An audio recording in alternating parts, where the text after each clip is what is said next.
Good morning, everyone, and welcome to the show. Phil here, and this is the Level 1 podcast. It is Tuesday, the 9th of April, 2024. Of course, I'm here and ready to go. It's funny because people will probably say, well, he looks tan today. It's the lighting. I realize every time I change the color scheme of my background, it actually makes my skin tone look a little different. So today, because it's green, it makes me look like I'm tan, even though I'm incredibly white and pasty. Trust me. How y'all doing? I hope you're doing well. We're back to full-time gaming. It's been all week. Friday was a normal streaming day. But since Friday, we had Saturday, which was my birthday marathon. Sunday was React Day. And yesterday was a half day. So finally today, we're back on track. And here's the very good news. This is it. I will not be missing, hopefully. Fingers crossed, knock on wood, arms and fingers and toes, all curled together. Hopefully, I won't be missing any more streams this month, and we should be into a full-on normal streaming schedule moving forward, as long as things don't go wrong. And what I mean by that is, I was notified this morning by my internet company that they are, this week, performing long-term maintenance on the business-level internet that I have. And that even though they are not expecting any outages, they do have scheduled times when the internet will be down overnight. So, for example, last night, my wife and I were getting ready to go to sleep. We were actually turning on music that we play in the living room for like 20 minutes before, take a shower and go to sleep. And so we go to turn it on, and the whole thing freezes. We're like, huh? So we picked up our phones. Our phones are frozen. Guess what? The internet went down. And I looked it up, and it said that there was an outage in our area. And I'm like, oh, okay. And then this morning, I received a notification officially from my internet company saying, yes, they are doing infrastructure upgrades this week, and they're planning on multiple nights where it will be down. Now, you would think, well, that won't affect my streams, right? You would hope so, except, I hate to say it, a lot of these times, these things are not very reliable. And you think, gee, you would hope they're not going to screw it up and goof something up and affect the stream. I hope not, because obviously I would like to be here for all the days that I'm scheduled. I'll let you guys know if anything goes wrong. If my internet conks out during a stream and isn't seemingly come back, what I always do is I post up both on my X/Twitter account, They Call Me DSP, but I also post up on the main channel page of this channel on the community tab. My phone will still work. I have satellite, the phone internet, so I should be able to still get connected to that and let you guys know exactly what's going on, albeit it'll be a lot slower. I wouldn't be able to do streams from the phone or anything like that, but I'd let you know what's happening. So let's hope it doesn't interfere with the streams. But again, the good news is I'm here full force. After having all these days that were really weird, a marathon, React day, half day, I'm finally here to hang out with all of you and enjoy games, which is excellent. It's what I like doing the most. And let's get started with that, right? And today is actually a full multiplayer day. Oh, don't you, how dare you attack my bottle cap, Jasper boy. Say hello to everyone. Jasper, say hello to the camera. He never looks at the camera. Oh, he looked at the camera. Nice. Because he never looks at the camera because I think the ring light, right? Anyway, as I was saying before I was interrupted by a feline friend, today is multiplayer day. Meaning all day long I'm playing multiplayer games, which is cool. To have multiple multiplayer games in the rotation. It's been quite a while since I have, if you think about it. Usually I'm only playing one at a time these days, but now we have a couple, and that's cool. That's actually particularly why I'm dressed how I'm dressed, even though it is going to be a little warmer today with partial sun outside. I'm wearing shorts and this nice new tropical style shirt because when I play multiplayer games, typically I get like my adrenaline pumping when I'm playing them, and it heats me up, and I'm like, you know what? Today I'd rather be cool for multiplayer, so that's why I'm actually wearing this. So that's what's down today. I'm excited for a full multiplayer day today. I have some updates in regards to the schedule. I finally 100% confirmed, locked in, have an update for you on the co-op that my wife and I have been trying to begin for weeks and weeks. It's happening this weekend, all right? And I'm going to go through the schedule and lock it in this week so you know exactly when to expect it. It seemed like every single time that we were trying to lock it in and get it going, something would happen. And it's like 2 weeks in a row, stuff happened, extenuating circumstances to kind of delay it. And now it looks like finally it's coming this weekend. Beyond Two Souls co-op will begin. It'll be an ongoing thing at least once a week that we'll do together, have a good family night. and add that into the rotation, which is nice to have that for variety, right? Anyway, we'll talk about that in a bit. Also, some positive updates in regards to the DSP Throwback Channel. There's a lot going on over there right now, and I do like to highlight when I've got a lot going on somewhere, even if it's not on this DSP Gaming channel. So I'm going to talk a little bit more about that this morning in the hopes that some of you will go check out the content over there. I hope you will. And some gaming news today. So that's really our agenda, is kind of to talk a little bit about what's going on with our games and the schedule and the updates with the co-op and DSP Throwback, and then some news. Outside of that, wherever the podcast takes us, we shall go. Okay. So, with all of that being said, I hope that you are all in a good mood and ready to chill with me here on DSP Gaming today. And if not, if something's bugging you, if you're under the weather, if you're bothered mentally by something, hopefully this show will put a smile back on your face and or entertain you or distract you in some way from the bad stuff and hopefully get you back on track. If it doesn't, well, I tried. Okay. So let's talk, shall we? By the way, you may have noticed Jasper Kitty may or may not be joining us for the stream today. He's usually in and out during my streams when he's available, and he's here today. FYI, yes, my wife's work schedule's been all over the place, and now it's kind of like changed again, but settling in. This is why there's been some weirdness to our schedule. You know, we wanted to do co-op last week, and there were changes, and then we wanted to do co-op this week, and there were changes, and it's frustrating. Because, again, you know me, I don't want to overpromise and underdeliver, and that's why I honestly have not 100% promised you guys anything in regards to our co-op. I didn't want you guys to think it was coming on a certain day for sure, and then all of a sudden it didn't happen. That's why I keep, saying maybe, but not really, and then we end up changing it. We'll have it locked in now this week, finally, and we're excited for that, because not only will this allow us to spend a day to celebrate our anniversary this week, but then some time to kind of cool down, and then, basically be able to have a nice co-op session starting this weekend. Plus, let's be honest, I think more people would be able to attend on a weekend, which is cool, because I know a lot of people have enjoyed seeing my wife, as little as she's been in my content this year, right? She appeared in 2 Q&A videos and 2 Dondoko Island videos, and that was it, right? Or I should say streams, right? 2 Q&A streams, 2 Dondoko streams. Outside of that, nothing. So now it'll be cool to be able to get her back into something cool and consistent, where people can show up and enjoy, because they've liked that style of having someone else for me to talk to and bounce off of, as opposed to it just being about me all day. And this is cool because it's a game she's never played before, so it's genuine first-time reactions and everything. I'm excited for it. So I hope that you guys will join us for it this weekend. I'll talk about that in a second when it's actually going to be. Yeah, but having it on the weekend, I think, actually works better. More people would probably be able to attend on like weekend night than, say, a random Tuesday or Wednesday night. So it's kind of cool to have that set apart as the day that we're going to do it.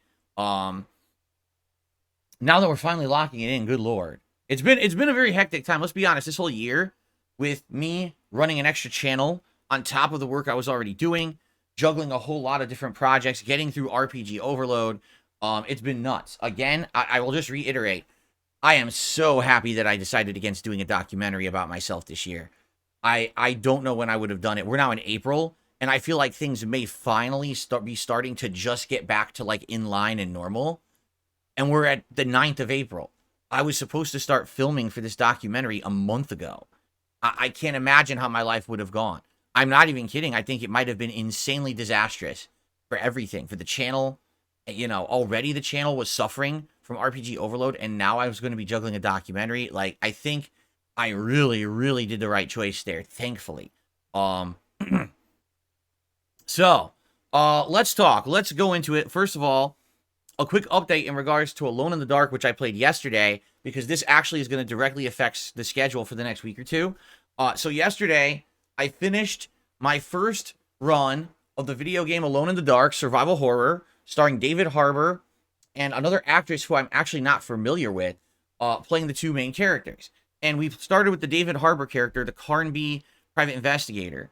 And we finished it yesterday. It's about 10 hours long, okay? Admittedly, the end of the game completely threw me for a loop. This game had a traditional style, Resident Evil-esque 3-phase boss fight.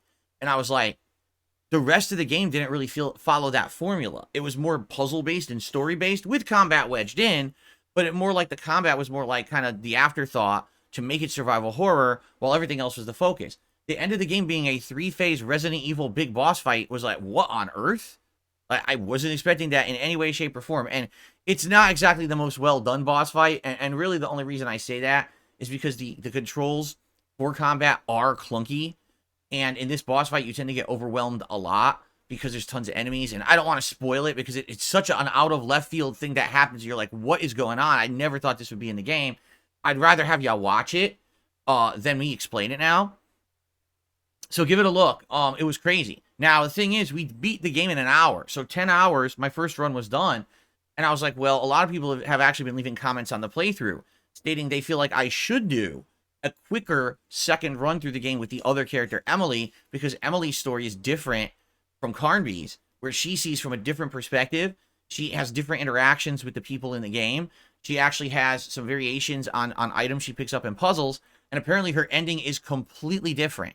Like near the third act of the game, all of her stuff is different. Her entire final stages are different. And I was like, oh, okay, that's kind of interesting. I didn't know that. I thought it was like an identical run, so I wasn't going to do it at first.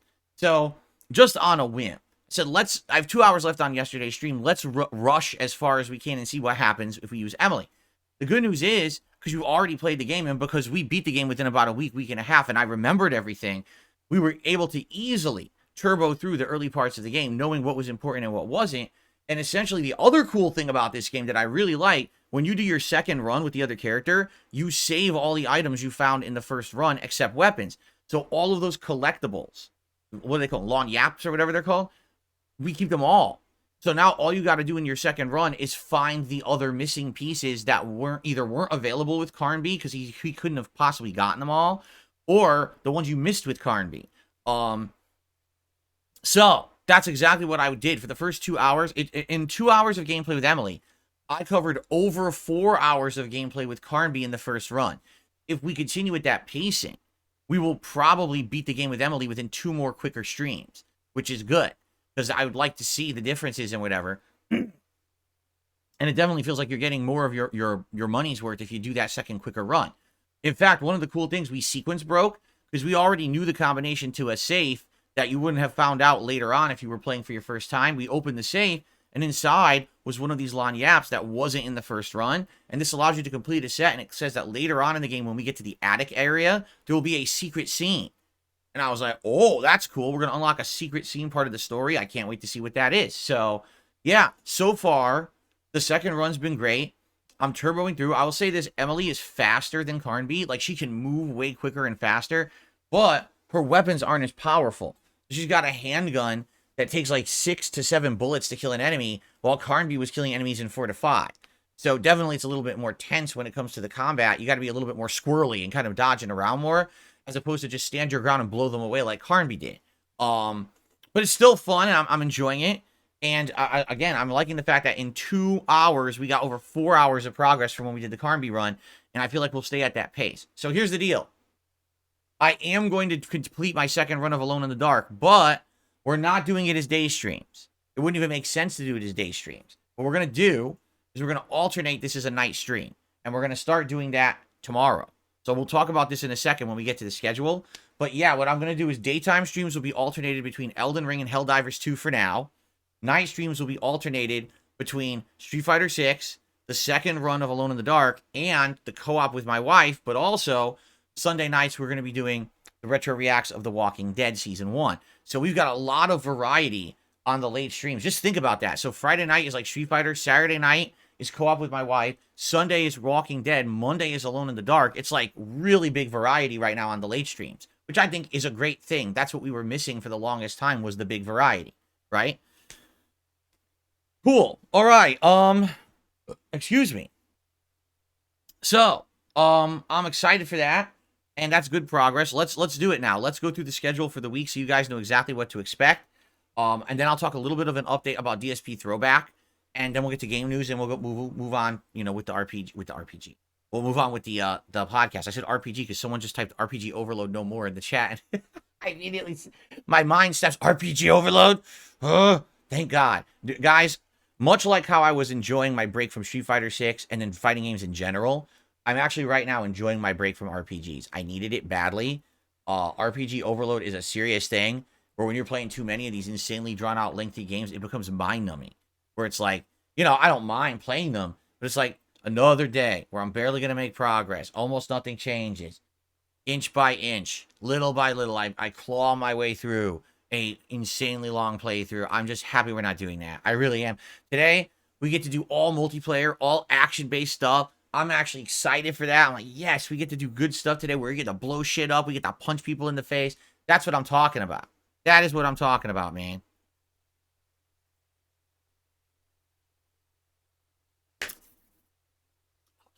So let's talk. Let's talk schedule. Today is Tuesday the 9th. Today is multiplayer day. On this first stream, we are continuing with Helldivers 2, although I'll be honest, I say continuing. I feel like today is the first real stream of Helldivers 2. So far, I've only played 3 hours of this game.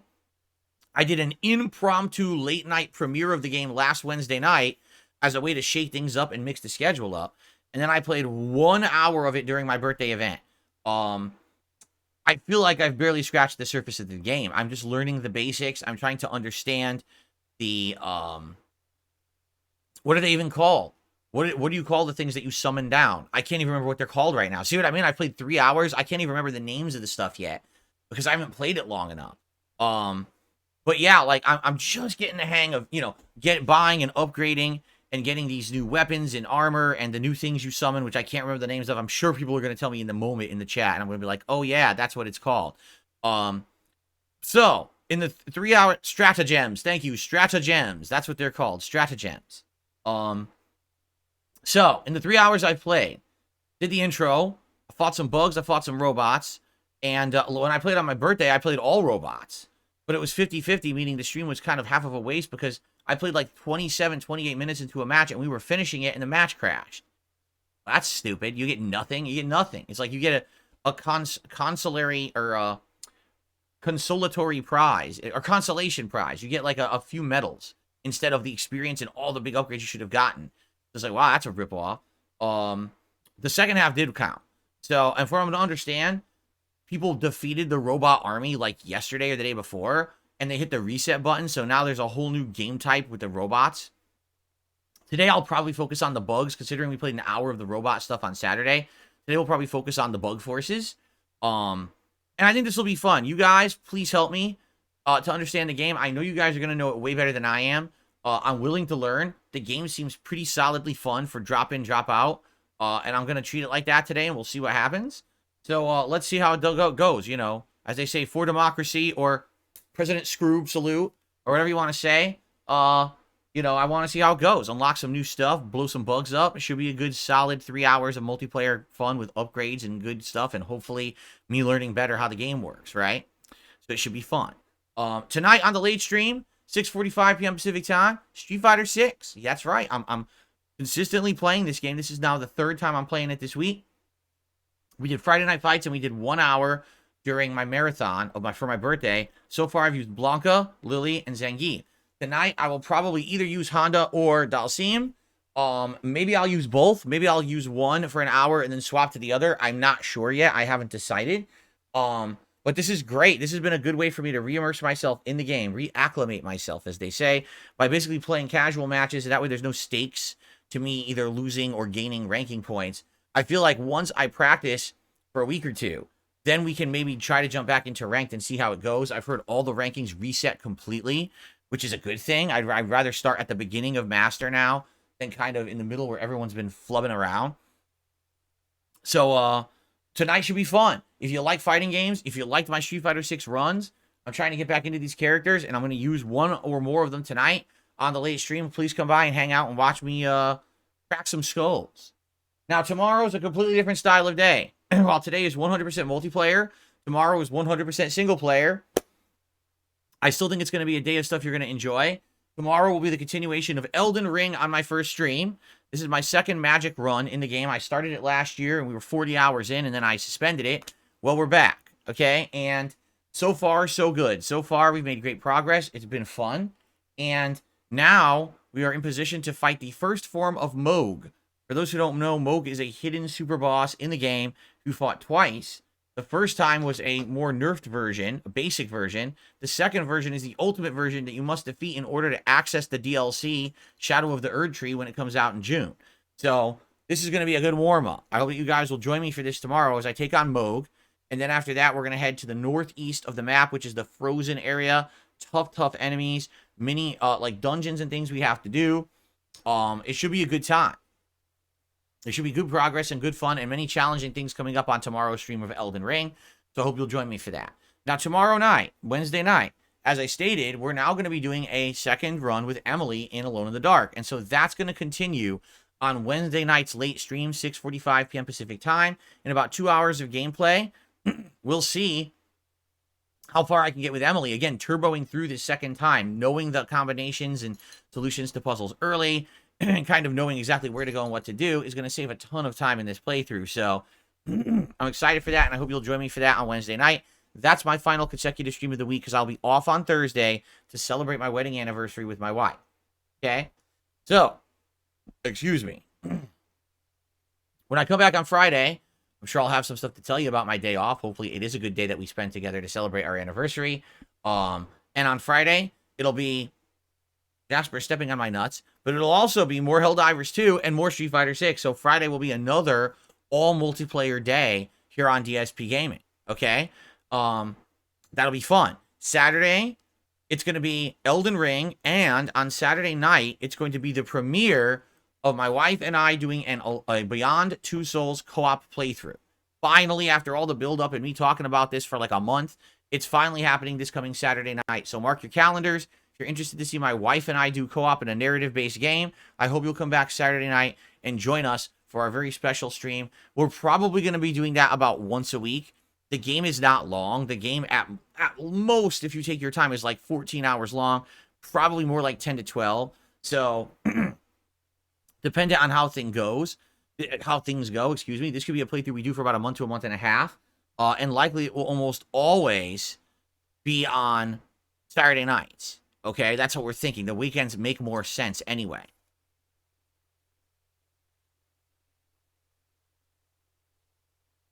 So join us for that. Sunday will be our next full React day. DSP versus the Internet on DSP Reacts, and then retro React of The Walking Dead Telltale Series Season 1, Episode 2, starting on Sunday night. And then, of course, I'll still be here Monday, Tuesday, and Wednesday of that week. We'll talk more about that as we get closer. If you're not aware, there's a new game coming out called, like, Harold Halibut or something like that. We saw this when we were doing the gaming schedule. People are saying it's a Game Pass game that's completely unique. It looks like it's stop-motion animation or claymation. And I'm like, oh, that could be interesting. I don't even know if I'll like it. But if it's Game Pass, maybe just to give it a look to see if it's something that's interesting, right? So that's coming out like the 16th or something like that. So maybe we'll give it a look next week, okay? So there you go. That's what's on the horizon. Now, outside of all of that, there are other new games this month. If you want to check out what I'm interested in, check out my gaming schedule update that we did during my birthday on Saturday. I actually made it the featured video on this channel for now, so you can easily find it on the main channel page. Careful, Jasper. You're slipping all over. He's slipping all over. He's trying to walk on my legs. He's slipping. And the next big event, since everyone's always asking, what's the next big event we're working toward?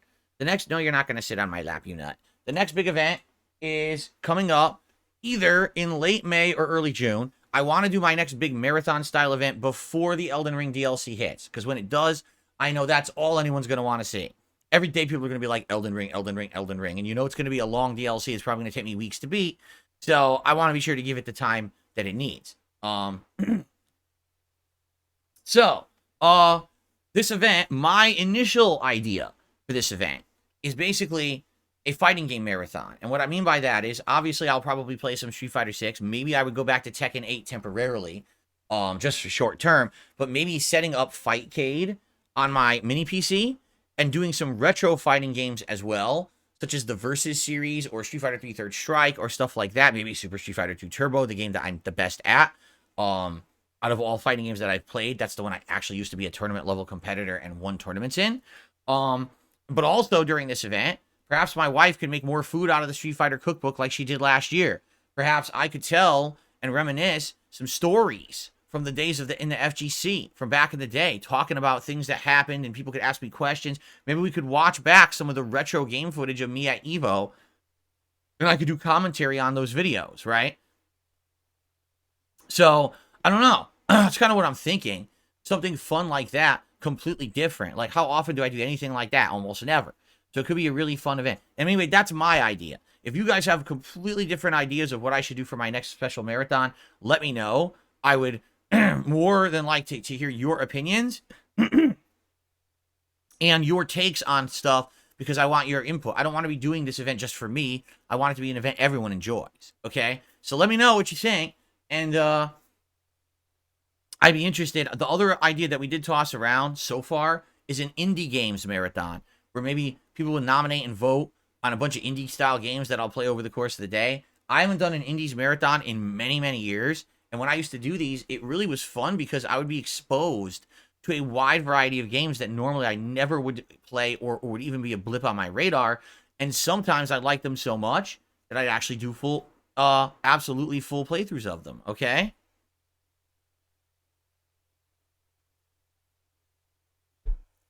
So, that's what's on the horizon. I would like to talk briefly about the DSP Throwback Channel because there's so much going on that channel right now. So, FYI, right now on the DSP Throwback Channel, we've got 3 ongoing things going on. First of all, today, well, I think it was actually yesterday, the final part of my 3-part series, DSP Reacts to his biggest videos on YouTube ever, went live. This is only 3 episodes, so it's like hour and a half, and we go through about 9 or 10 videos from my past, the biggest ones, the ones with millions and millions of views, and we kind of try to analyze what is it particularly about these videos that made them so popular on YouTube to hit the algorithm right. But another fascinating thing about this 3-part series is that you realize I've been around for 16 years, and essentially the things that I've done in those 16 years, a lot of them were innovative in the things that became popular on YouTube. Like my initial clips were YouTube shorts. They just weren't called YouTube shorts 16 years ago, but they were just gameplay snippets highlighting a part of a game. They weren't a big giant chunk of gameplay. My co-op with John Rambo back in the day was so innovative that it inspired many others to do entire long-form co-op series and channels. Okay? That kind of stuff. So, give it a look. I think you'll like those 3 videos. The other thing that's currently going on is on Sunday night, I did a stream, a retro react stream to the Walking Dead Telltale series, Season 1, Episode 1. It went really well on the stream. People were engaged. They had a lot of fun with it, and they want to see it continue. So, basically, I would like you to give it a look if you're interested in narrative-based games, especially if you never saw this playthrough 12 years ago. People had a great time with it, and it's a 5-parter. 2 parts were live. I think a 3rd part goes live tonight. It's every night at 10 p.m. a new part goes live on the channel, so it'll be up to 5 by Thursday night, okay? But the other big thing, and this one I'm proud of, I'm excited for, and I hope you will check out, Fallout 3. My original 2008 playthrough, my first ever RPG playthrough on YouTube that got it started and got people to see me want to play more long-form games, is now live. Part 1, that is live on DSP Throwback. It went live this morning at 10 a.m. This features widescreen visuals instead of the original crushed sideways visuals, full 1440p HD, full 60 frames per second, more sharpness in the text so you can read it better, although admittedly the camera has an autofocus issue, and I don't think that I fixed that issue for a while in the playthrough. So you're going to notice in the many first parts the camera focuses and unfocuses and focuses again. I can't fix that. That's obviously because my equipment, I was so primitive back then, but that does get better in time. 30-minute parts instead of 10-minute parts. Proper thumbnails and proper titling of the parts to make it digestible and understandable, and this will be going into a new playlist. And I think it's going to be awesome to finally re-experience this playthrough in a modern way, because the original playthrough, a lot of people really, really like to this day and still rewatch, but my God, it's harder to watch every time. It's so outdated.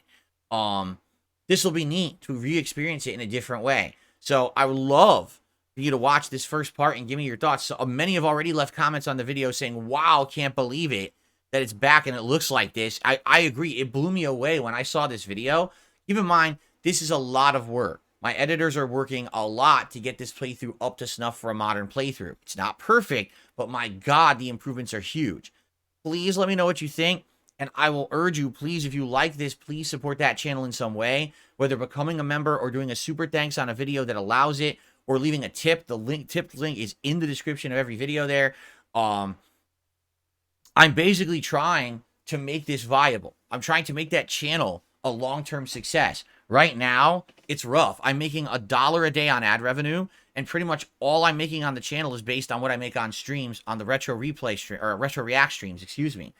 Every once in a while, I do get a super thanks, and that's much appreciated to those who've done it. But I'm hoping very much that once a body of work is on that channel, meaning we've got multiple playthroughs, weekly streams, all kinds of content, now the channel will become way more financially viable. But right now, it's a lot of upfront work, and, you know, I'm hoping people will give it a look. I really do. I think that the Fallout 3, I was like, whoa. I couldn't believe how dramatically different it looks from the original peach fuzz, crooked, awful run, you know? And it's cool because it's the same gameplay. It's the same commentary. It's not someone else replaying the game like me. It's the real footage. It's just had a lot of work done to it, you know?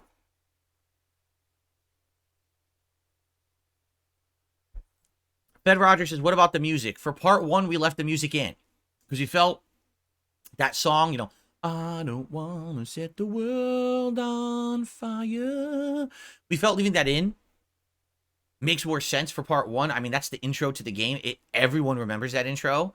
So it got claimed, and I've disputed it. I don't know if I'm going to win the dispute. It's hit or miss on YouTube. If I win it, then I'll actually get some ad revenue on the video. If I lose it, then some other company owns the rights to my video. But moving forward, I am going to do my absolute best to see how we can get this to work. I don't know if it makes sense to have the music in every part because I had the radio on a lot in that playthrough. So it could be like every video gets claimed. And obviously I don't want videos getting claimed. Claim is okay. Blocked is bad. I don't want it muted or blocked. What was the point of putting all the effort into redoing the playthrough if the videos are muted or blocked, right? Claimed, well, I'm not going to make ad revenue on it. Well, right now I'm not making a lot of ad revenue on it anyway. It's not a huge deal. You would think over time maybe the videos would get more traction, and I would like to actually make money on my work over time, but it's not possible if the videos are claimed. We can see what we do there, but in reality, might just have to find a way to try to scrub the videos and edit the music out. And it's possible, but for what I don't understand, it's not foolproof, nor is it easy to do. It's just more work. So I guess we'll see moving forward how many parts have a ton of music or not, and if it's worth it. We'll have to figure this out, okay? So anyway, all this is going on right now on DSP Throwback. The 3-part, you know, reacting to the biggest videos ever series, the 5-part Walking Dead Season 1, Episode 1 series, and Fallout 3. By the way, yeah, Final Fantasy 13 is continuing, and it's going to be alternating back and forth with Fallout 3. So, I mean, there's a million things going on that channel. There's so much stuff. There's like 3-4 videos a day of new stuff on that channel. It's really cool. I like having that much content on the channel. It makes it exciting, right? But I'll hope you watch it. Because, like I said, the channel doesn't get a lot of traction. No exaggeration, every video gets a couple hundred views, basically. That's it. You know, I think eventually over time, it might get more traction if people are interested and want to check out retro stuff. But we got to get to that point. And I think, like, the more, like I said, it's about a body of work. You know, when I started on YouTube, I didn't have many videos. It was over time that I built up a body of work with these even if, like, for example, right now on DSPGaming, you have to understand, probably the vast majority of my views are legacy views. Meaning, I have so many videos on this channel. If I take a day off, I still get views on the channel because I have so many videos, people are watching the old stuff. And that's the goal with a channel like DSP Throwback. Get enough content on there that there's hundreds to thousands of people just checking out retro stuff, even when I'm not doing new content. You're still watching the other stuff that's on the channel, and that's what makes it end up being worthwhile and profitable over time.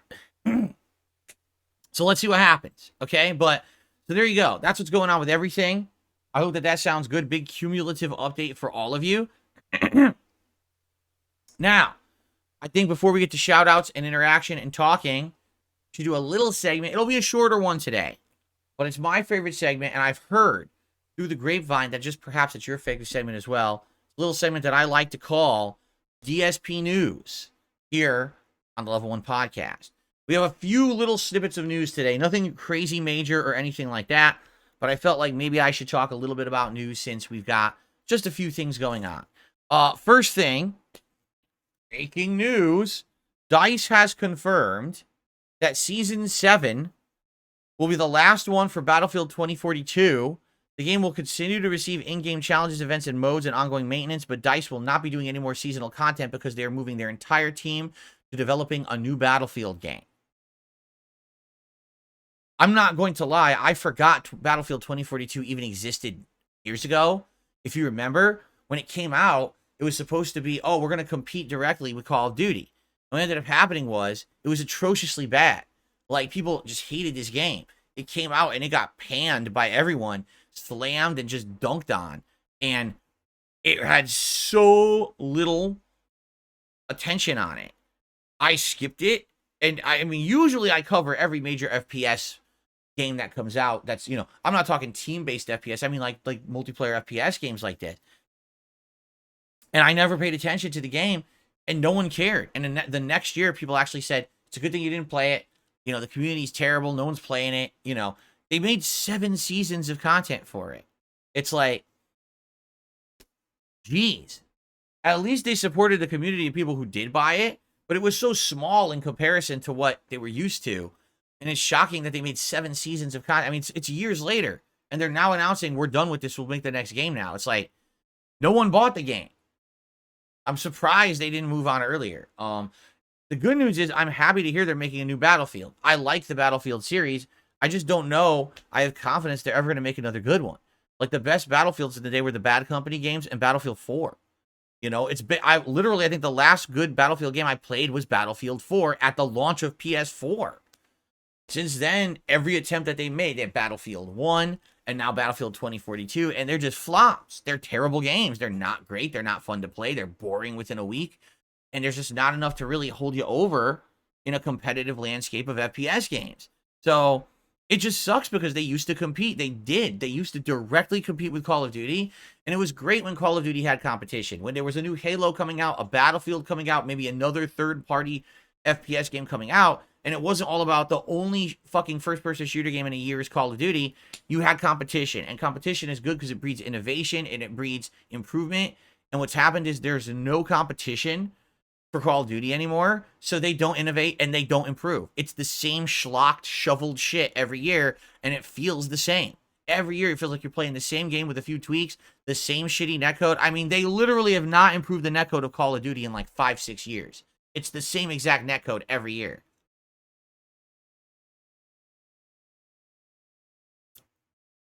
Anyway, I'm glad to hear they are working on the next Battlefield. Of course, it'll probably be ages till we get more information about that.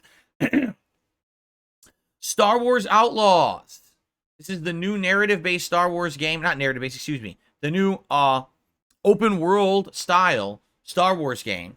It does have an interesting narrative, but a lot of people are saying, is this like Star Wars GTA, right?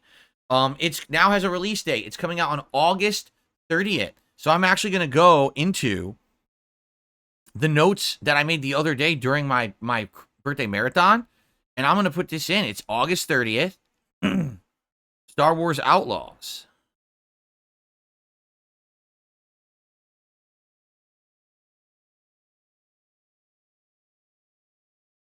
There you go. Because obviously I'm interested in it. It looks intriguing. It looks unique. It looks interesting. So yeah, I'm down for it.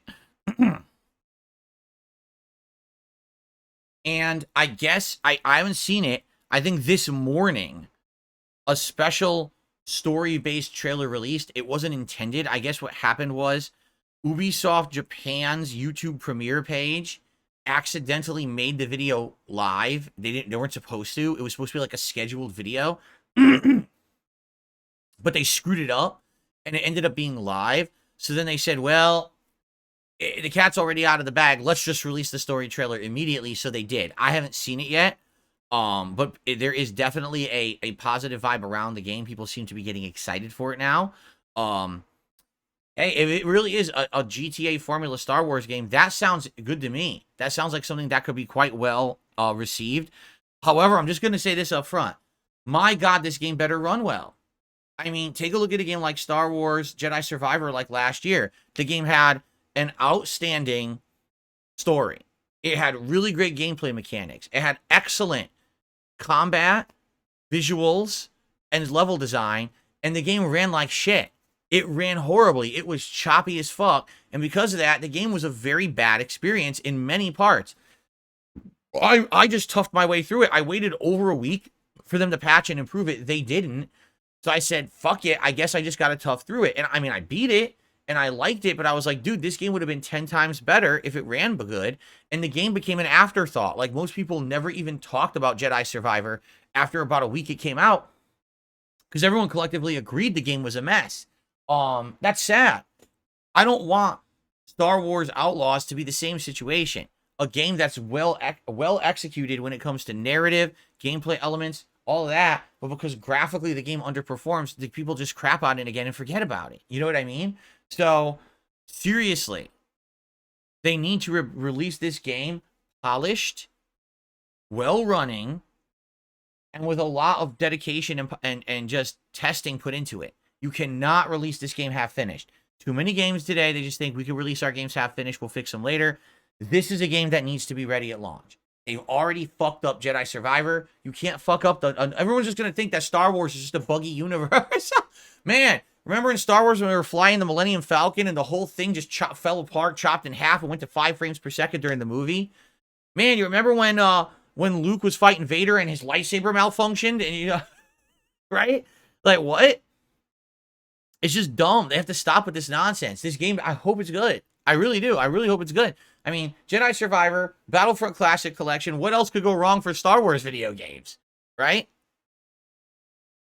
Anyway, let's see what happens. Hopefully it's good. The third and final story that I have for today, sadly, we have more legacy game and service retirement news. Remember, just a day ago, yesterday, was the retirement of the Nintendo Wii U and 3DS online services. You can no longer play those games online anymore without the help of like fan-made services and servers.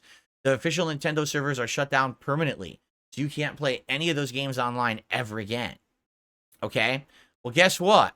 They just announced overnight, listen to this, beginning on July 29, 2024, Microsoft will no longer support the Xbox 360 store or the Xbox 360 Marketplace. Until this time, purchases made in the 360 store and the 360 Marketplace will continue to be supported. This will not impact how the community plays currently owned games on Xbox 360 or backwards compatibility. Players will be able to continue to download and play games they already own on the Xbox 360, Xbox One, or Xbox Series X and S consoles via backward compatibility. So what does that mean? Let's clarify. No, this does not mean you can no longer play Xbox 360 games. What this means is you can only play disc games, or you can only play games you've previously downloaded onto an Xbox 360 console after July 29. As of July 29, you will not be able to download, buy, or do anything online with the Xbox 360 games on an Xbox 360 console on the marketplace. All right? So you might be saying, well, I don't understand. What do they mean? What is this backwards compatibility? Well, remember, both the Xbox One and the Xbox Series S and X consoles have backwards compatibility with 360. So as long as you own one of those, you have access to Xbox 360 games forever. You can download games now. Like right now, I could download a game that I own digitally on the 360 on my Xbox Series X and play it. That I own those rights forever, so I'll be able to do that.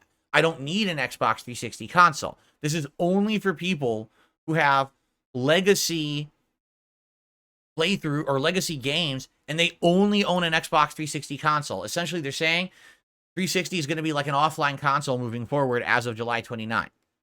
That's what they're saying. You can still play 360 games online, and you can still download them on the more modern consoles, just not on the 360. All right? Do I have an issue with this?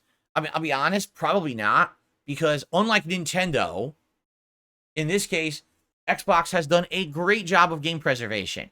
In reality, why would you want to buy an Xbox 360 today when you can buy their modern console and play all the 360 library on it plus new games? It doesn't even make sense, besides the nostalgia factor, to own an original Xbox 360 in 2024.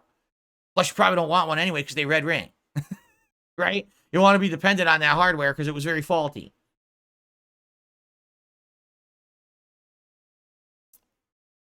So, is it really a bad announcement? In my opinion, it's actually not. You can still get your games. They're doing a good job over at Microsoft of preserving and having these games for posterity purposes on the modern consoles. This is not PlayStation, where it's incredibly difficult right now to play PS2, some legacy PS3 games. Really, PS4, PS5 is good because you can play PS4 games on PS5, so that legacy is fine. But man, at PS1, PS2, PS3, it's very tough to play those games right now in any modern capacity. Sony's not doing a good job with preservation or posterity at all. So it's a kind of a different situation, completely different situation between these two companies when you really think about it, right? All right, ladies and gentlemen, that is what I had today for DSP News. Not too much, but we had a little bit of stuff to discuss, right? So that's always good. Cool. All right, what I'd like to do now is I'd like to start up with shout-outs for the stream and see what's on everyone's mind. So thanks to those who contributed so far. Let's see what everyone's thinking about. Okay?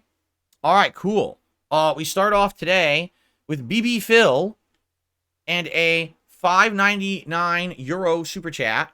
And you say, can you wish my soccer team FC Bayern Munich the best of luck today versus Arsenal London, or don't you do that kind of thing? I just don't really care. I don't think that me wishing them luck is going to help them. I don't even know who they are. I don't follow. I know that's football, correct? But I don't follow football. So because I don't follow football, I don't really know anything about those teams. But hey, I'll just say this. Good luck with your team, and hopefully they do well. That's all I'm going to say, because I really don't know anything else. Big Boss did a $4.99 super chat this morning and says, back in the day, you would change your background setup for the holidays and festive events. Is that something you still do? I appreciated that. Yeah. Oh, yeah. Just every Christmas, something behind me is very festive. This year, this whole side was Christmas related, and this side was retro gaming related. So it was kind of half and half-see. I do that every year. I also do it for Halloween. I do a Halloween setup and I do a Christmas setup. Oh, Jasper, are you really going to do this? Jasper Kitty. Jasper Kitty. Jasper Kitty. Not going to attack my headphone wires. Not going to happen.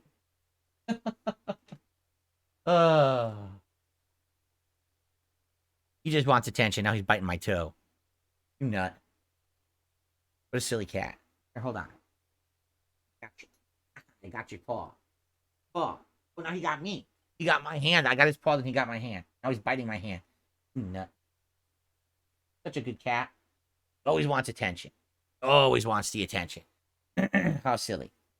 Okay, anyway. So thank you, Big Boss. Yes, I do the holiday themed setups twice a year. Sometimes I used to do even for my birthday. Remember? Like for my birthday week, I would set up a ton of birthday decorations behind me and stuff. I mean, I'm getting older now. It's kind of like, yeah, I don't think I'm going to really be doing that much anymore.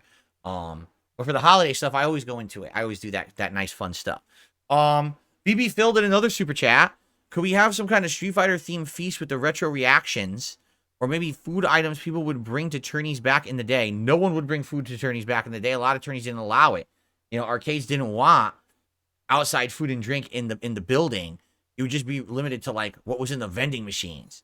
So that's a nothing there. But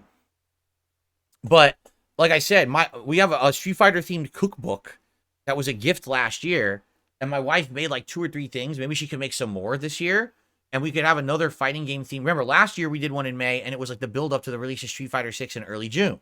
So maybe now we could do one, and it's just a whole fighting game fiesta. Maybe that's what we'll call it, DSP's Fighting Game Fiesta. We called it the Fightin' Feast last year. Maybe we'll call it the Fighting Game Fiesta this year.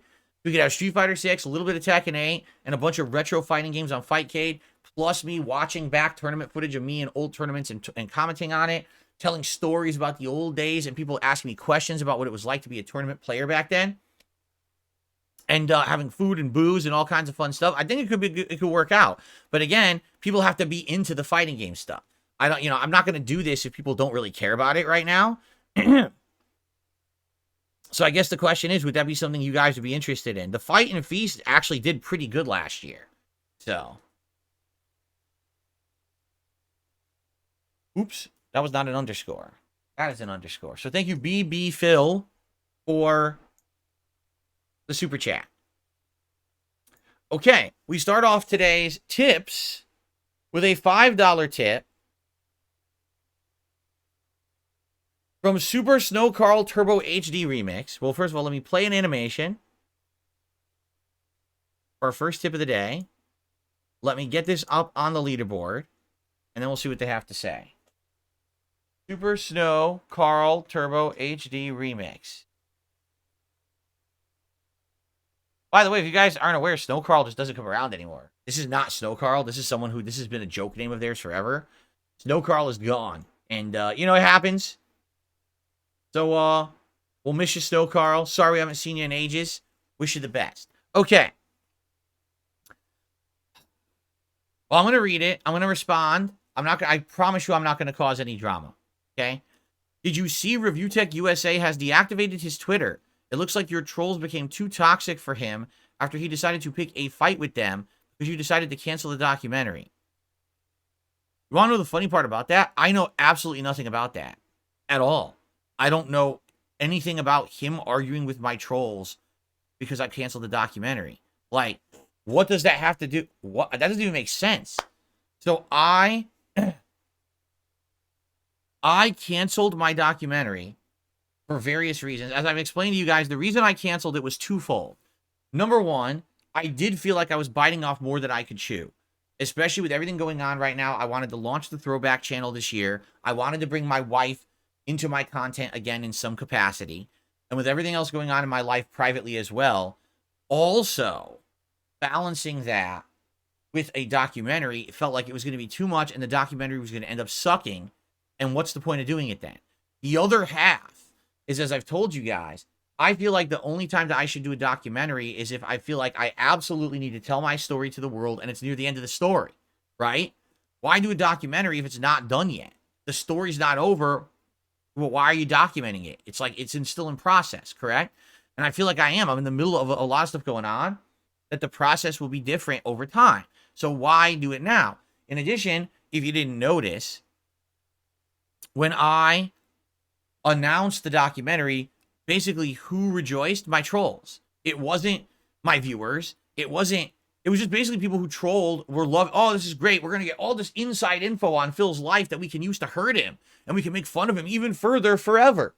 Rather than being, oh, this is fascinating. We'll get to learn about new aspects of Phil and get to find out more about what his life is like and what he's been through and his journey and everything there. It was more like, haha, more ammo to razz him and hurt him and do whatever we can to fuck with him and harass him, right? So when that happened, I was like, I think this is a bad idea, and I think I made the right decision, canceling it, okay? I have no clue what that has to do with Review Tech USA. The only thing I can say is, as we all know, Rich has been a man obsessed with me for so many years and used me not only as the butt of his jokes, but as a way to get cheap content, right? It's not intelligent stuff that he does in regards to me. It's him constantly razzing my accident in 2016. Yes, 8 fucking years ago. He still acts like it's something that happened yesterday, okay? He's constantly bringing up nonsensical stuff so that he can get attention from a very dumb audience. Very stupid fucking people who like that. And then throw money at him for doing it. So it's like the most lowbrow, easy mode way to get attention from dummies who will then throw money at you because they're stupid. And he does it all the time, right?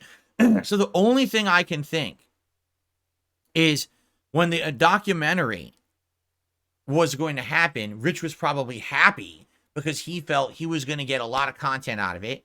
And then when it got canceled, he got pissed off because he thought maybe it was because of the trolls that I canceled it. And so he's angry at my trolls. That's literally the only thing I can surmise. I don't know if that's true because I don't watch Rich's content or follow him at all. That's the only thing I can think of. Okay? Now, I have no idea how he has any involvement with any of my trolls whatsoever. I don't talk to my trolls. I ignore them. As you know, I don't even know who they are or anything. I pay no attention to any of them. So I don't even know anything about them. Besides what you guys usually tell me in the chat. That's it. So, to respond directly to this comment, did you see Review Tech USA deactivated his Twitter? No. Why wouldn't I know that? Because Rich has always maintained an incredibly toxic Twitter. And what I mean by that is, he would always post up dumb shit on his Twitter. Like really lowbrow dumb shit for idiots. And it's one thing if you just do it to your audience, but anytime he would tweet me in a tweet and then do that, I would, no exaggeration, end up with hundreds to thousands of the most brain dead idiots tweeting me for a day. Now, I use my Twitter for business. I need to be able to post up my schedule. I need to be able to read important things. I can't have my feed filled up with a bunch of fucking mouth droolers, which is exactly what would happen every time he tweeted me. It was a bunch of like degenerates would come out and start tweeting me nonsense all day long that I didn't ever want to see. Okay? So I blocked him ages ago. And apparently he had a hissy fit about it and bitched all over the internet. I got blocked by Darkside Phil. So over the years, I tried to unblock him, reblock him, unblock him. The latest time that I tried to be nice to the guy was a year ago. I heard that his family members, I think his daughter, was like ill and not doing well. And a lot of people told me about it on my stream. So I reached out to him with an olive branch.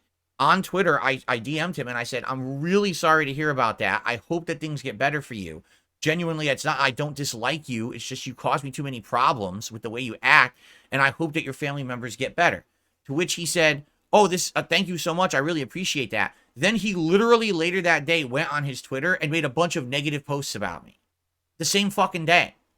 So after that, I was like, I've had enough of this guy. And I blocked him. And I was done with it. After that, I was just... And that's it. So I have had zero interaction directly with Rich in about a year. I don't care about the guy or anything. And as I said, I don't wish the guy harm. I know apparently he's going through a really bad time right now with a fallout with his editor and a lot of people crapping on him and hating on him and stuff. I know nothing about that. All right. I don't know why he's picking a fight with my trolls. If anything, you would definitely think that he would have learned from my situation that every time that you engage trolls, you give them power and that just makes them get worse. You know what I'm saying? And that's the thing. Like, why would he have engaged the trolls? I don't get that. That's exactly what they're looking for. They want you to talk about them, to engage with what they're saying, to engage with their content. That's how they milk you more, right? I mean, this is not rocket science. This is common knowledge at this point. So you just ignore them. You just go on with your life. And I've had a lot of success in the last year just completely ignoring all this nonsense around me, and I'm just having a good time now in my own content.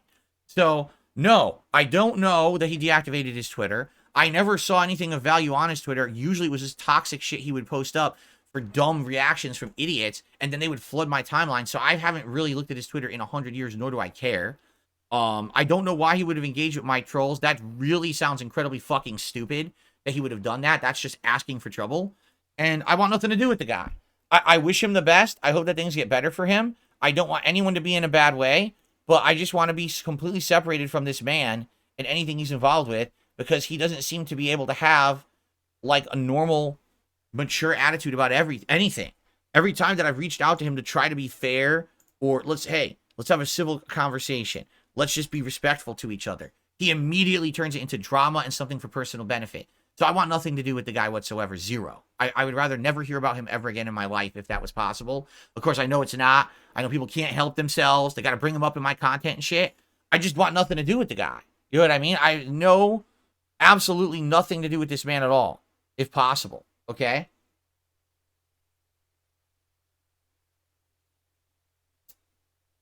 Fair enough. I hope so. I hope that makes sense. I hope you all understand where I'm coming from. Again, I want nothing to do with nonsense at all. I just want to be free from drama. So I don't see how, engaging with dramatic people who every time that I have an interaction with them cause drama is anything beneficial to me or this channel or the content or the people watching. It's nonsense. Okay? Fair enough? Okay, good. It's sad because I wish that there were reasonable people out there. It just doesn't seem like there are any. You know what I'm saying? Like every single time that I've tried to be reasonable with people about, hey, you want to have a conversation? You want to have a hang? No, everyone just wants to use me and my name for drama purposes to get a rise and to get money. That's all it is. They want the attention, the clickbait, the money. They can't resist it. So it's stupid. Okay. Well, thank you to Simon. Simon became a member this morning. Thank you so much, Simon, for the membership. I appreciate that. Cool. All right. Outside of that, I don't particularly see. Hold on. Now that I said that, I'm reloading a screen.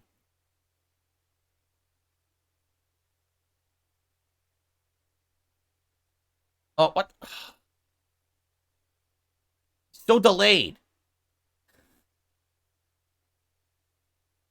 I'm trying to get to the screen, and it's like lagging. So my apologies.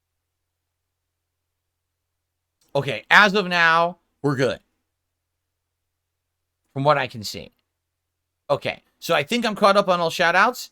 If you guys have anything you would like to chat about today, please tag me, and we can have a conversation for the rest of the show, because we got about 15, 20 minutes left on the show.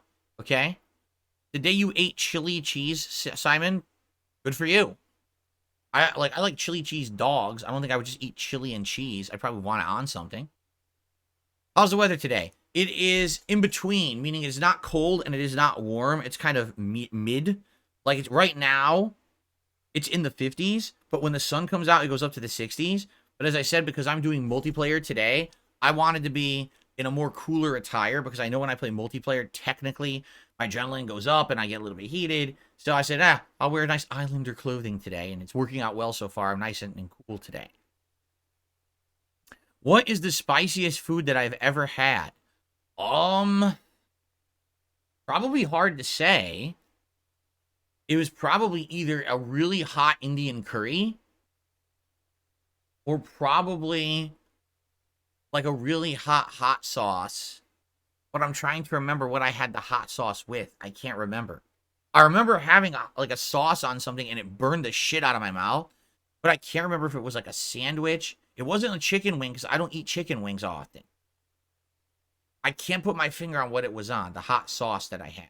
Because I don't like hot sauce. Like, I like buffalo sauce or like Frank's Red Hot sauce, but I don't consider that hot sauce. You know, hot sauce is like the shit with the fucking ghost peppers, and you make your eyes are burning, your fucking sinuses are snotting up and being disgusting. Like, who the hell thinks that's an enjoyable experience? I don't know. I don't get that, and a lot of people think it's good. I don't know. I was never into that stuff. But I would say, when my wife and I first started eating Indian food and getting into it, we didn't understand the spice levels. So I think there was this one time where I ordered like a vegetarian curry, and I ordered like each Indian restaurants usually will have like 5 or 6 spice levels you can order. And I think I ordered like a 3 or a 4 out of 6, when I should have ordered like a 1 or a 2. And I think I was eating it, and it was just like constant burning on my tongue. And I was like, it tastes good, but it's hard for me to enjoy the flavor because my tongue won't stop burning. Like, how am I supposed? And that was like 4. What was 6? I don't even understand. Like, there was a stronger one than that. I don't know how that would have been enjoyable. You know. So anyway, yeah, I'm not someone into hot foods. I like some spice in my foods. I don't like things intentionally made overly spicy to burn your mouth. I've never really enjoyed that experience. So. Yes, the Fallout show is releasing tomorrow. Originally, it was supposed to be Friday. Then they moved it to Thursday. Now they moved it to tomorrow. Yes, my wife and I will be watching it over the course of the week, probably, and I'll probably review it for DSP Reacts. But I watched the new Alan Wake 2 ending for New Game Plus if someone nominated it. If you mean for the React show, yes. Yes. Frank's Head Hot or Louisiana? I don't know what Louisiana is. I've never had it. What temperature do I think is ideal for inside of a home? It depends on the home, because, for example, if you have a stagnant home, right? The windows are all closed. It's just neutral air. Then you could probably argue between 60 up to 70 is a good temperature. If you have a house where there's aeration, that windows are open, you've got a breeze going. Well, that cools the house down, and therefore, with a breeze going, you probably want it a little bit on the cooler, or a little bit on the warmer side. Right? If possible. I don't know. Like, it depends. It depends on the time of year, too. Like, right now, there's no sun outside. So, I would enjoy the house probably between 60, 70. But when the sun comes out, now it's hot as shit in here. And it's like, man, now I want aeration. Now I want the temperature to dip probably below that. Cool down. So, I don't know. You would think that's like an ambient temperature that makes sense, right? Do I have a sweet tooth? Not really. When I was young, I had a sweet tooth. I loved all kinds of things, like any of those Hostess or Little Debbie's cakes or brownies. you know, chocolate candies. I also liked Skittles, Smarties, Pez, that kind of stuff, fruit snacks, all that stuff. I loved it. Now that I'm older, I barely crave sweets ever. We almost never have any kind of candy or chocolate in the house, even though chocolate's my favorite candy. We just never really have it. Like, my wife made me brownies for my birthday. I had one on my birthday. I just had one last night, and I think it's good. But if my wife hadn't reminded me, you know, I made you those brownies, they're in the fridge, like, oh yeah, I'll have one. I don't, my mind does not gravitate towards sweets anymore as I'm older. My mind does gravitate towards savory foods and other flavors, but not towards sweets.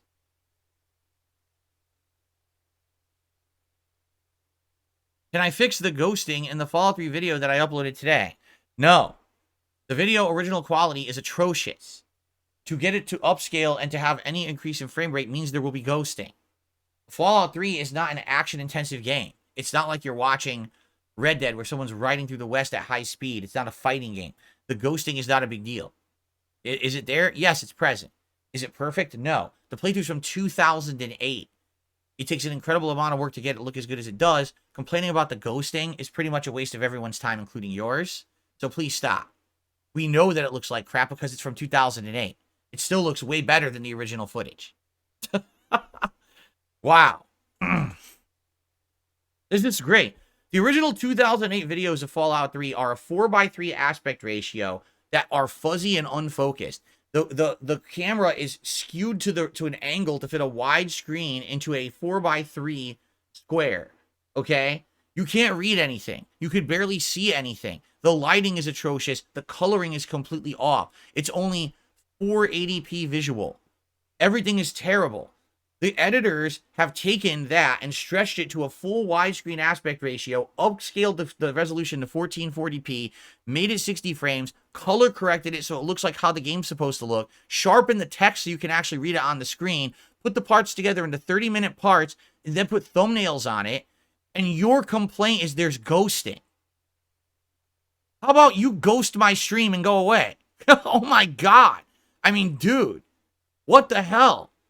You can't be appreciative of all those improvements. Instead, you got to complain. What is wrong with people? Really? I mean, what is the mentality of people? We still have to find something to complain about. Even though this has 27 improvements, why doesn't it have a 28th?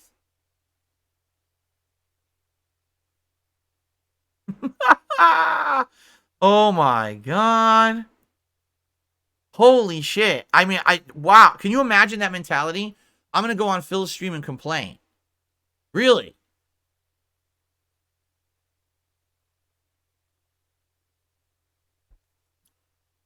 What is ghosting? Ghosting means that, for example, right now, as you see, I move my arm back and forth. There's a frame rate of my arm moving. Imagine as I was doing this, there would be ghost frames on my arm. So it basically looks like there's a lot of like blur as I move my arm. That's ghosting. Typically, ghosting happens, number one, when a game is rendered pretty poorly, or number two, when you are improving the frame rate of a game. The original Fallout playthrough is sub 30 frames per second. We've improved it to 60. So there's going to be ghosting. But the thing is, the game is not action intensive. You're walking around and you pull out a weapon, you go into VATS. It's slow paced stuff. It's not like, oh my God, it's constant action. Everything looks ghosted and terrible. It gives you a headache. It doesn't look like that at all. It's asinine to complain about it in a game like that. Admittedly, with the Red Dead playthrough, some of the parts it's annoying. I admit that. I watched them and some of them are annoying. But we tested both and the game looked better with the increased frame rate and the ghosting than it looked without it. So we left it in. In this case, it's barely a problem. It's like maybe every once in a while you notice it, but it's just not a big deal. It's just so much better than the original. To nitpick, it's just so asinine. And just what are you doing with your life if you're nitpicking this part? It's like, what the fuck, dude?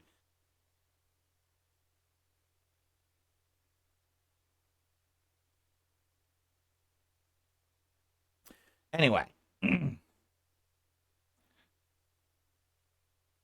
Is all the content the original camcorder content that was originally taken when you played the game, except for the like stagnant full motion video, like for example the intro is the actual like direct capture intro from the game itself. But everything else is in-game gameplay. Like there's no other. Now that I'm thinking about it, there are no other cutscenes in that game, right? It's just the intro cutscene, like the title screen. That's it. So everything else will be the legit original gameplay. Just that intro cutscene or title screen, it would be the one thing that was taken direct capture from the game. Everything else is my original gameplay edited through all those editors.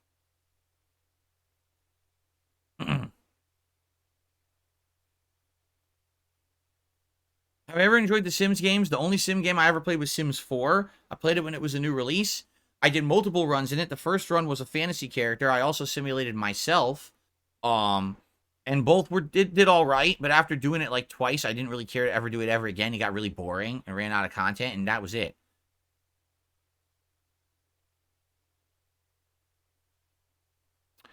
Do I believe in a thing called love? Just when I listen to the rhythm of my heart. Can I dunk a basketball? No, I'm white and I can't jump. Zelda Kubo says, recently started Jedi Survivor. I'm liking the Great Sword stance. What's your fave one? Oh, I liked a few of them. The dual saber was good. The heavy saber was good. The double edged saber was good. They were all. That's what I liked about the game is you could change it up and it never felt too samey. You could change up the stances and they would be super fun to go between them.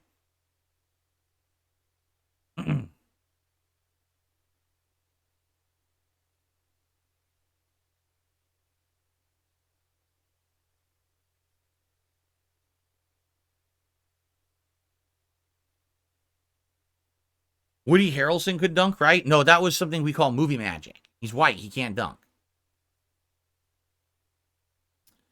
Curb Your Enthusiasm had its hyped finale. What season did I get to? I don't know, but I think I got to near the end of whatever it was. I don't know if I actually watched every episode, but last year I got Max and I was watching it a lot and I liked the show a lot. But I don't know if I had gotten to the end of it. For the record, no, I haven't seen any of this new season. Maybe I will get around to it and watch it since it is the final season when I'm in the mood for it, but I haven't seen it yet. What's my favorite DDR song? Oh, let's see.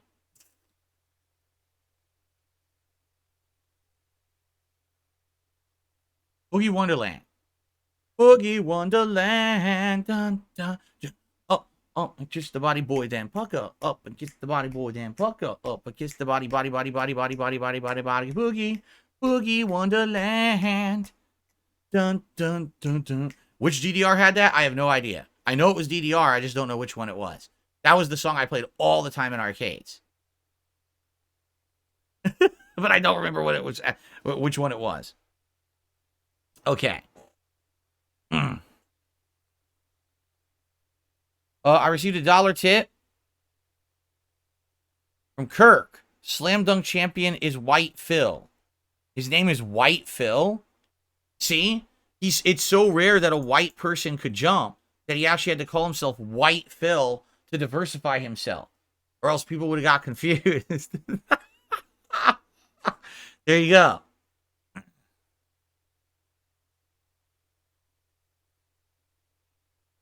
Where does Elden Ring rank from among FromSoft games for me?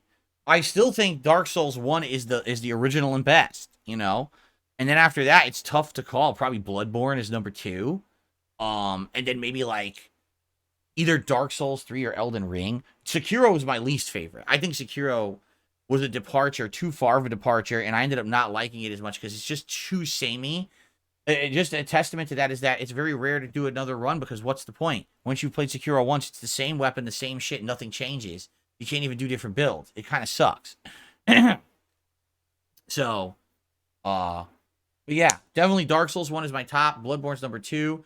Elden Ring probably ranks under that, around the same level as Dark Souls 3 for me. Any chance for MGS1 Redemption run before Delta is out? Oh, 3 Delta, we don't even have any information about it. What are you worried about? It's not like Metal Gear Solid 3 Delta is coming out next week, right? Like, we have no clue when this game's coming out. We haven't even seen any significant footage of it yet. You're freaking out about nothing. I mean, yeah, there's always a chance that we could do that at some point, but I'm not in a rush. Should Elden Ring be eligible to win Game of the Year this year? No. Brian says, my friend Mark said, you should start to hit the gym and get jacked as fuck. Well, good for Mark. I guess he's one of those people who just loves big roided men, heaving muscles, rippling and ripping out of their shirts, drenched in sweat. Is he into that? Is your friend Mark into that? There you go. Oh, excuse me. Oh, I'm in my throat. Yuck.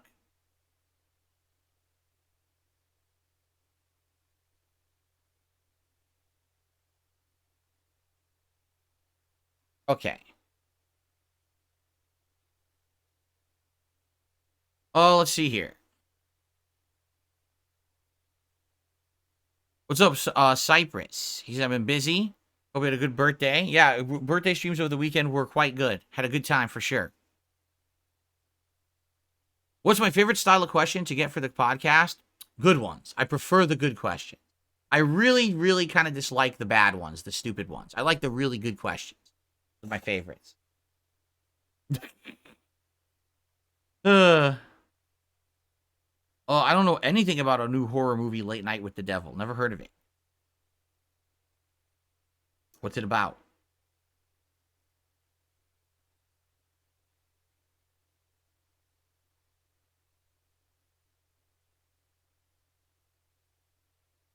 What's it all about?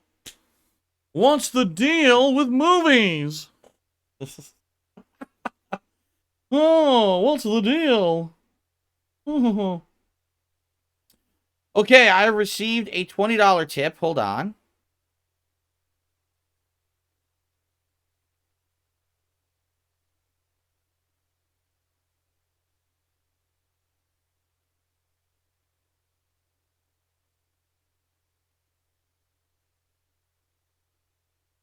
From 1 Minute Man. Did you know games 6 years old and over accounts for the majority of playtime among players? Maybe something to take into account with your choice of games. So most playtime of players are older games. Well, it's kind of funny. It's like what I just said earlier on this very show. I would guess, I mean, I can't confirm this right now. I'm sure I could figure it out if I looked at my metrics. Probably the vast majority of watch time that I get on this channel is old playthroughs. And what I mean by that is I've been around on this channel since 2010. That's 14 years of videos. And at any given moment, someone could search for an old game, find it, and watch it. And it's all here, archived, in playlists, properly named, titled, numbered. It's all accessible stuff. So I bet the vast majority of views that I get on this channel are likely legacy views, as evidenced by the fact that on some days I don't upload, but I still get a good amount of views. It's not the same daily, certainly, but it is a good amount, you know? I mean, yes, obviously the days that I'm uploading, I'll have more, but I'm not surprised to hear that nostalgia gaming, you know, is also huge, right?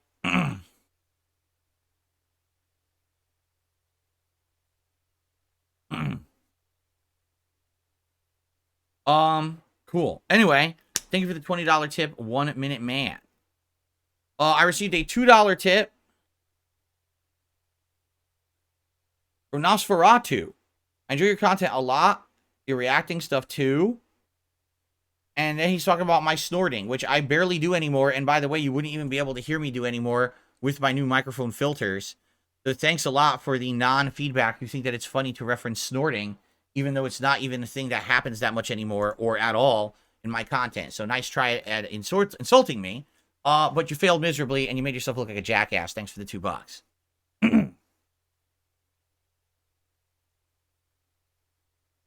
I will say this. I'm happy. These new microphone filters cuts out a lot of the stuff that you guys used to find super annoying. You don't hear the creaking of the chair anymore.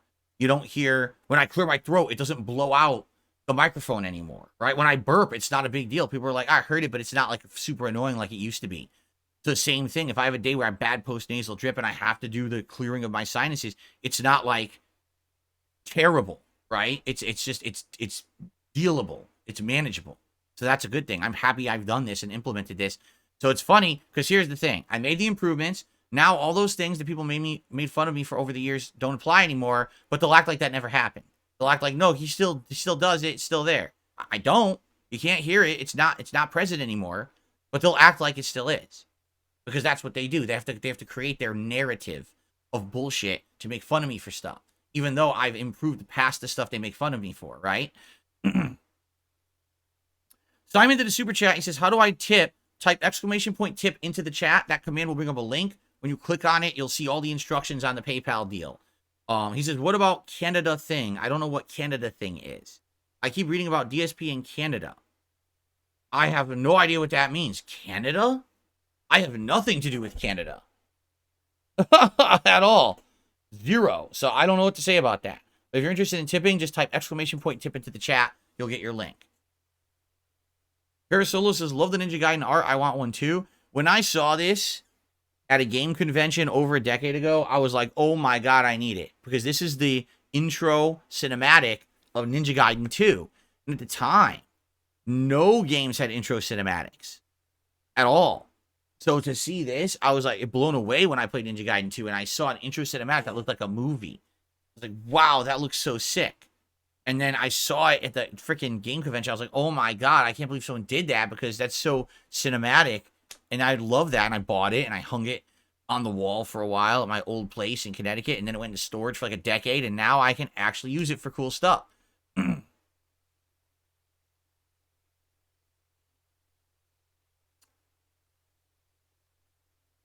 Okay.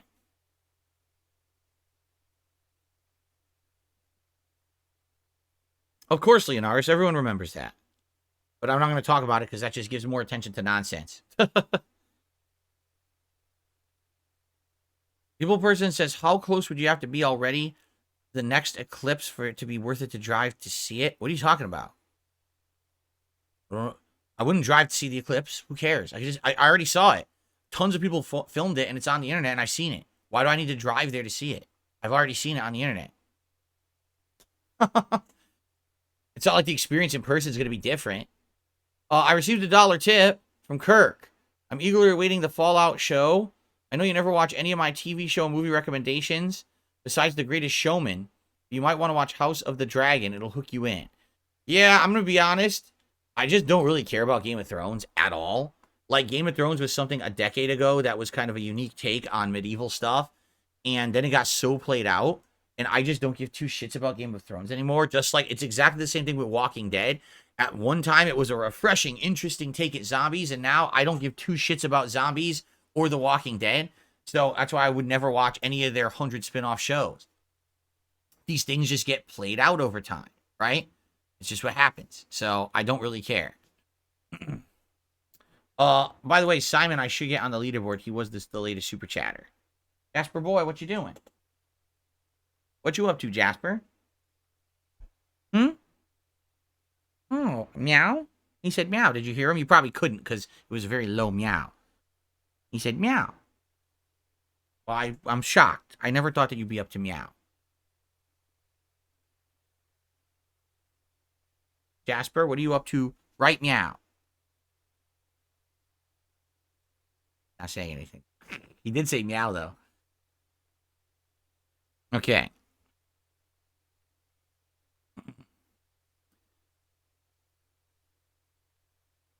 Have I named any of the wildlife that we feed out back?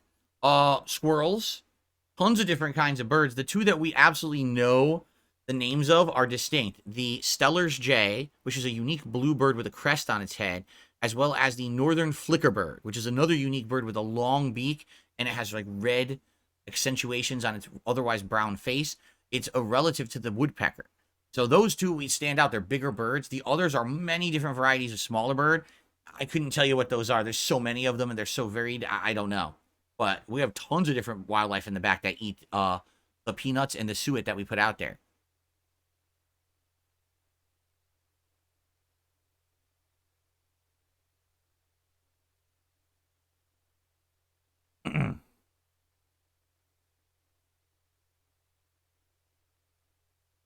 I live in one of the states that has grizzlies. Yeah, but not where I live. You know, if you go out to the mountains, you'll see all kinds of wildlife. Here, and the funny is, I could get to the mountains in 20 minutes. Like, no exaggeration, I could jump in my car, drive that direction, and I would be in woods and mountainous area in 20 minutes, which is really cool. But I live in suburbia, tons of people, tons of houses and, you know, living structures here. We don't get bears in this area. Does Jasper know we're watching him? I don't think so. I don't think Jasper understands the concept of internet streaming and cameras. So I really don't believe so, no. Oh, do we give any of the creatures their own names? I mean, no. It is like a distinct family of squirrels. There's probably 5 or 6 different ones that come by. And they all look a little different. Like one of them, sadly, over the years had its tail damaged. It has like a stubby tail. So we know that it's the stubby tail squirrel, but we never gave them official names or anything, no. I received a $10 tip. Guitar Player. He says, I hope you're having a good day. Thank you very much, Guitar Player. Good to see you. I hope that you're also doing well. I appreciate you coming by and supporting the stream. Jasper is licking my foot, and it's tickling so badly. Jasper, that tickles. Don't do that, man. You're tickling my foot. Cats have the tongue with a bunch of those little, like hairs on them. And so when they lick you, it tickles like crazy. Like, ah. Oh. And Guitar Player re-upping his membership for 33 months as well. Thank you very much, Guitar Player. Did I eat all of Cat's brownies yet? No. I just said I had one on my birthday, and I had one last night. I'm not one that's crazy for sweets, so I'll probably slowly eat them over the week. But unless she eats some, which I think she had one, I don't think we're going to finish them. You know, not a brownie tray is like 9 brownies. So probably have another 1 or 2, and then it's going to be like a week, and they'll be got to get rid of them. But they're good. They're really good. The one I had last night was super good. The frosting had finally set, so it wasn't like mushy like it was the day she made them. And it tasted amazing. I was like, wow, the flavor is great. Very dense, rich, thick, fudgy brownies with a very peanutty topping.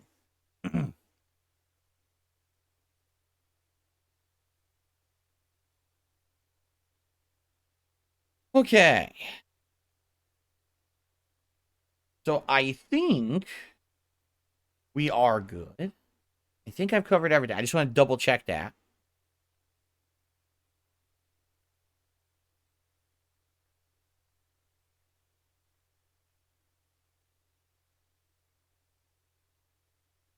Looks good, yeah.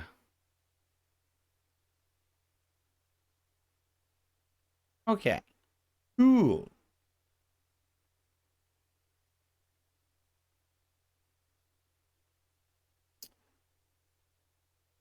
Would I be open to playing Helldivers 2 with viewers? I've barely learned the basics of Helldivers 2. I have no desire to jump in with any viewers. I just want to play the game.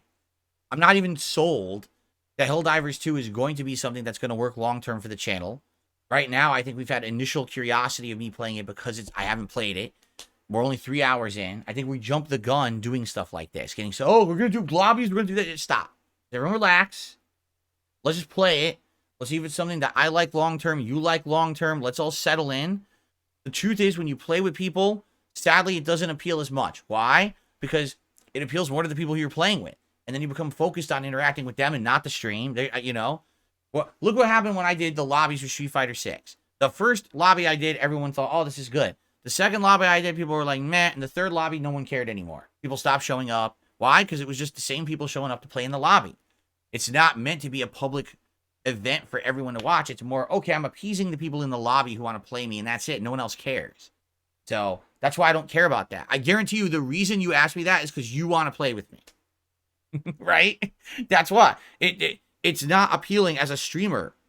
All right? Unless I had a select group of people who I'm fun with, you know, friendly with, and I play with all the time and we have camaraderie, that's different. For me to just jump in with random viewers and do a stream, I'm telling you, it's not going to be fun for the common viewer to watch that. They're going to be like, now he's just focused on this, and why is he doing that? Again, I did it with other games before. Already happened. Already learned my lesson.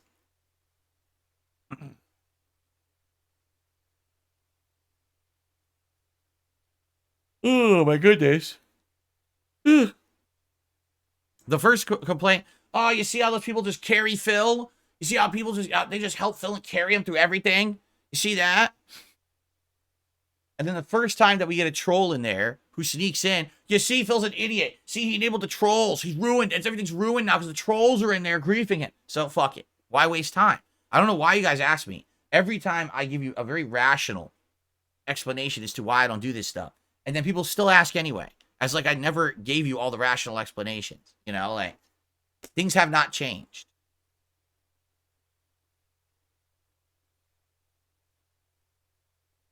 Okay. All right, are we good now? Have we covered everything? Are we ready to adjourn and jump into Helldivers? So by the way, as I just said, Helldivers for now, I'm excited to get this in the rotation as a regular game and alternate it with Elden Ring.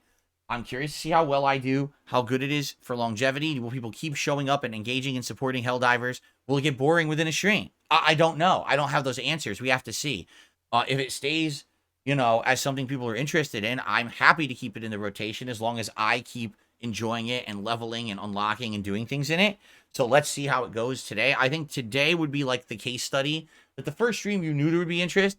Playing it for an hour during my birthday marathon, that doesn't say anything. But actually doing a major stream of this today is kind of the determining factor. Is this something that will work as content?